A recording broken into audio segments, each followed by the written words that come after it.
We went to Swiss Chalet for lunch and had the Thanksgiving special. It comes with their classic quarter chicken, your choice of side, which I chose fries, stuffing, cranberry sauce, and bread.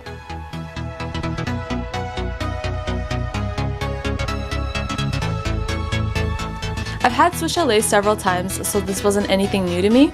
The food was really good as always.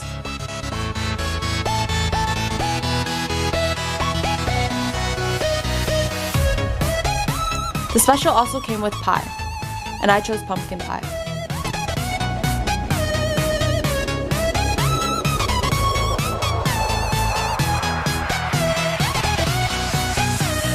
Last of all, you got Lindor chocolate. So thank you guys for watching, and don't forget to subscribe and stay tuned for more videos.